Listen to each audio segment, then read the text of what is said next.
Tired of dealing with annoying flies, fruit flies, and gnats in your home? The Zevo Flying Insect Trap is your ultimate solution. Don't wait. Check out the link in the video description now to get your Zevo Flying Insect Trap on Amazon and enjoy a bug-free home today. On July 17, 2014, Eric Garner was approached by NYPD officers on suspicion of selling untaxed Lucy cigarettes in the New York City borough of Staten Island. During his arrest, the 43-year-old African-American man was put in a prohibited chokehold by Officer Daniel Pontalio that ultimately killed him. Although police claimed that Garner suffered a heart attack on his way to hospital, resulting in his death, an autopsy revealed that Pontalio's chokehold set into motion a lethal sequence of events.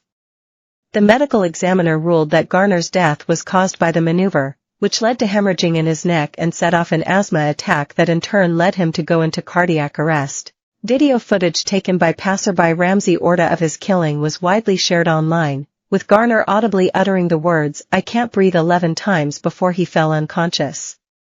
His lifeless body lay face down on the sidewalk as Pontalio continued to apply force. It took 7 minutes for the ambulance to arrive. Garner was pronounced dead approximately 1 hour later at 4:34 p.m. at Richmond University Medical Center.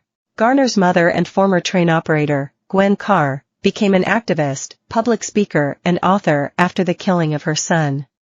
Reflecting on the moment she was told her son had been killed in an interview with ABC News, Carr shared, "I was hysterical. My husband told me I was in no state to go to the hospital and took me home. I just wanted to go to sleep, wait until this terrible nightmare was over." But the nightmare was never over. It's worse than a nightmare, because at least with a nightmare, you wake up. In the wake of his death, many people across America mobilized, and Garner's final words became a rallying cry for the Black Lives Matter movement. But despite the public outcry, it took years for any real change to be enacted. A decade on from that fateful day, we look at what progress has been made. Garner was known as a peacemaker in his community. Born on September 15, 1970, he had worked as a mechanic, a bouncer, and a horticulturist for the New York Department of Parks and Recreation. It was his asthma that meant he had to stop doing the latter. He married his childhood sweetheart, Essa Snipes, and together, they had 6 children. 6 years after the killing of her husband, Essa spoke to Revolt about how she wants Garner to be remembered.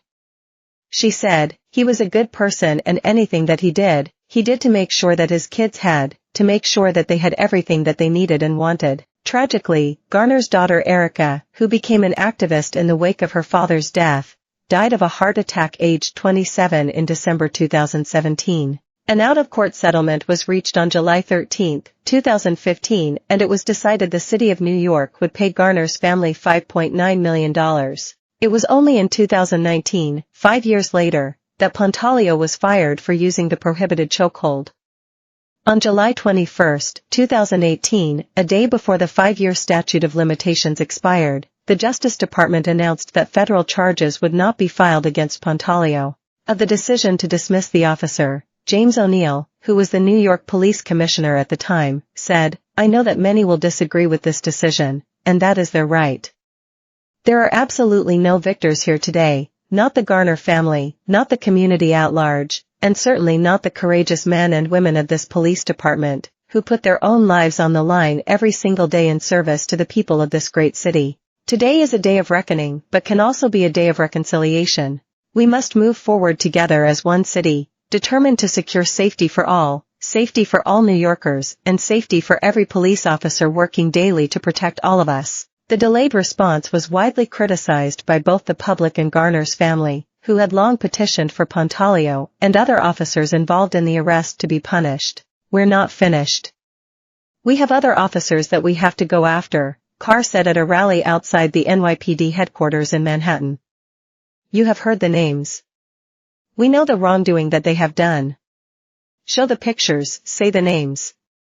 Do the roll call, because they all need to lose their jobs." When asked about the condolences offered by Pontalio, Essa Garner replied, "The time for remorse would have been when my husband was